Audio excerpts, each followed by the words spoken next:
Have you ever wondered what really drives people? What truly moves the world? In today's video, we're going to explore a powerful idea, the psychology and philosophy behind the right incentives. Because, in the end, what motivates human behavior is deeply connected to the rewards we receive from our actions. Imagine this: if someone does something good, they expect good in return. It's natural, right? But it's incredibly difficult for someone to act positively, face a loss because of it, and then try to repeat that same positive action. That's where incentives come into play. Understanding how rewards and incentives shape behavior is key to unlocking why people do what they do and how we can motivate them in the right direction.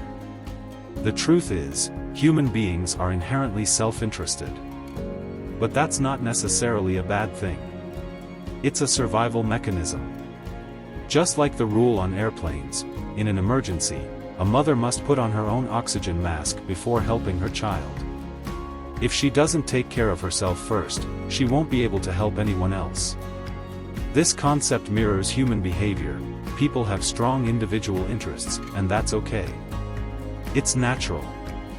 The challenge is to create incentives that guide people to behave in the right way while meeting their personal needs.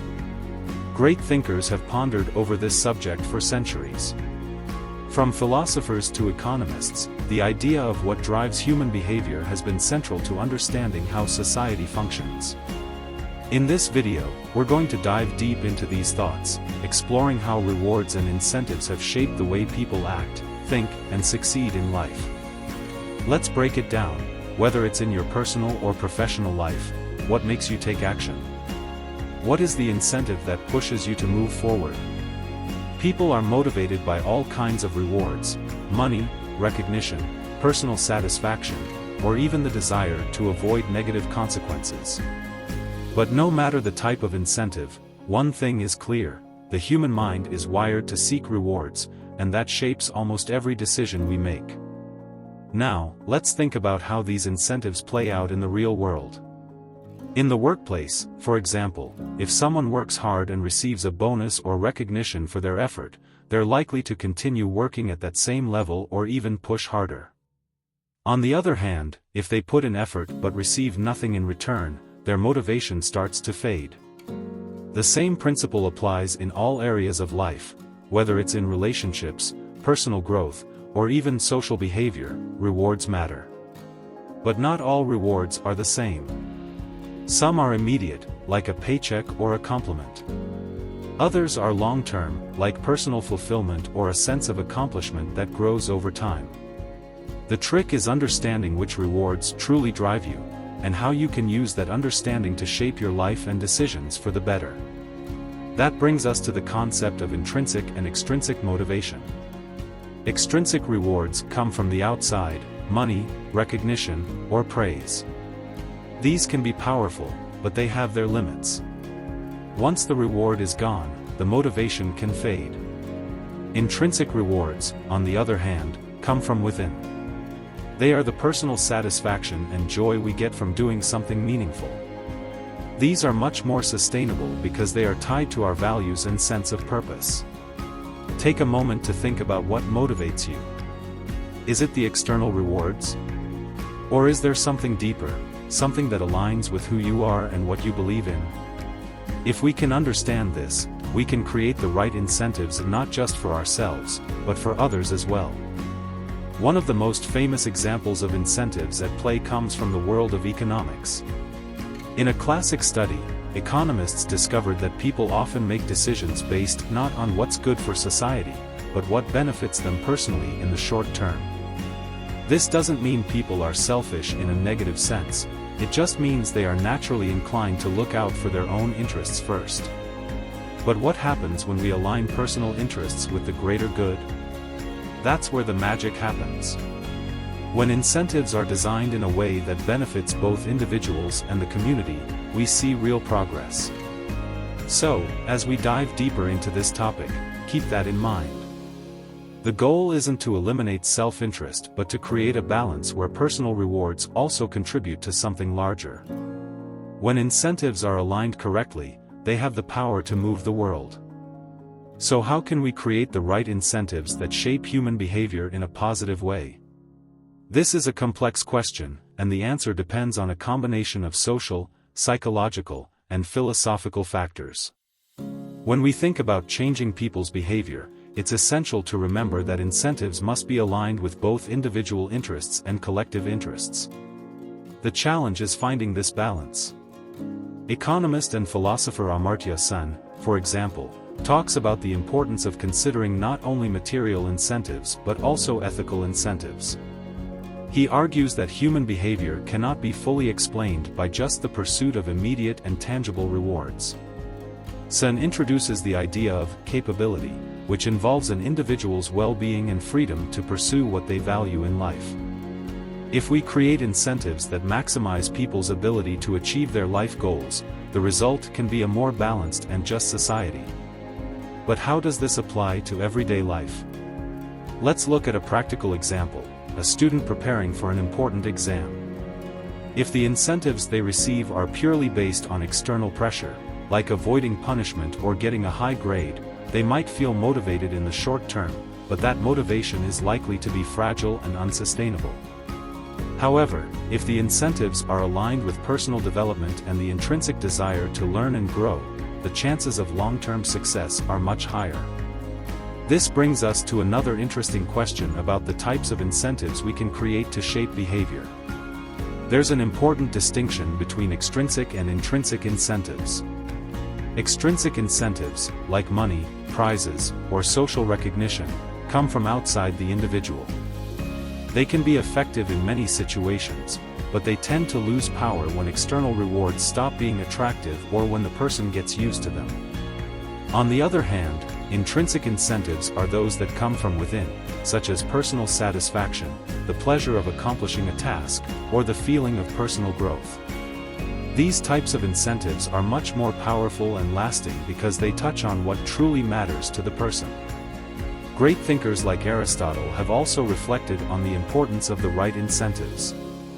In his work Nicomachean Ethics, Aristotle argues that true happiness, or eudaimonia, is not achieved simply by seeking immediate pleasures or material rewards. On the contrary, true happiness is found in the cultivation of virtue and the development of character. For him, the incentives that guide us toward a virtuous life are those that bring true fulfillment and peace of mind. And this directly connects to the point that intrinsic incentives, those aligned with our values and virtues, are the most powerful and sustainable. However, it's also important to recognize that humans, by nature, tend to seek more immediate solutions. English philosopher Jeremy Bentham, founder of utilitarianism, argued that people seek to maximize pleasure and minimize pain in their lives. This view, though simplistic, highlights a fundamental truth about human behavior: we often choose the shortest path to achieve our goals, even if that path is not the most ethical or beneficial in the long term. This happens because the human brain is programmed to seek quick and tangible rewards. So, how can we overcome this tendency and encourage behaviors that benefit us in the long run? This is where education and culture come into play. A society that values immediate and superficial rewards, such as status, power, or wealth, tends to create a cycle of negative incentives. In such a society, people may feel pressured to make decisions that, deep down, are not aligned with their values or long-term well-being. On the other hand, a society that encourages reflection, self-knowledge, and personal development is laying the foundation for more ethical and sustainable behaviors. Think, for example, about environmental issues. Many people know that their actions, like overconsumption or wasting resources, are harming the planet. However, the incentives they receive are often misaligned with this reality. The immediate rewards of a consumerist lifestyle are strong, while the long-term consequences, like climate change, seem distant and abstract. In this case, it's crucial to create incentives that make the immediate consequences more tangible and that reward sustainable behaviors in a concrete and meaningful way. Moreover, we must remember that incentives don't have to be just individual. When we create collective incentives, people tend to feel more connected to each other and to the outcomes of their actions. Instead of thinking only about personal rewards, we begin to think about how our actions affect the community and the world around us. This creates a sense of shared responsibility, which can be a powerful motivator for behavior change. One of the most effective ways to create these collective incentives is through building networks of support and collaboration. When people feel part of a group working toward a common goal, they tend to work harder and adopt more positive behaviors. This is because the incentive is not just personal benefit, but also the recognition and respect of other group members. This phenomenon is widely observed in communities of practice, study groups, and even companies that promote a culture of collaboration. In the business world, for example, many studies have shown that teams that work collaboratively and are rewarded for group success, rather than just individual performance, tend to be more effective and innovative. This happens because the incentives are aligned with the larger goal of the organization, not just personal gain. By creating an environment where people are encouraged to collaborate and share knowledge, the result is a culture of innovation and collective success. In the end, the psychology of incentives shows us that, to shape behaviors effectively, we need to create a system of rewards that is meaningful to people. This involves not only offering immediate rewards but also creating a context where people see value in the long term. Human beings are complex, and their behaviors are guided by a combination of rational and emotional factors. Therefore, the incentives we create must reflect this complexity and be able to touch both reason and emotion. This brings us to an important conclusion: the right incentives have the power to transform the world. When they are aligned with people's values and long-term goals, they can motivate actions that benefit not only individuals but also society as a whole. However, if incentives are poorly structured or focused solely on immediate rewards, the results can be disastrous. Therefore, we need to think carefully about the types of incentives we create, both in our personal lives and in society as a whole. And that's why I want to invite you to reflect on the incentives that drive your life. What rewards are you seeking? Are your incentives aligned with your values and long-term goals? If the answer is no, perhaps it's time to reevaluate your priorities and adjust the incentives you're pursuing. This can make all the difference in your journey toward a more fulfilling, satisfying, and meaningful life. If you enjoyed this video and believe it can help others reflect on their own incentives, don't forget to like, share, and subscribe to the channel. We are building a community of people who are striving to develop and grow, and your participation is essential for this network to continue growing and inspiring more people.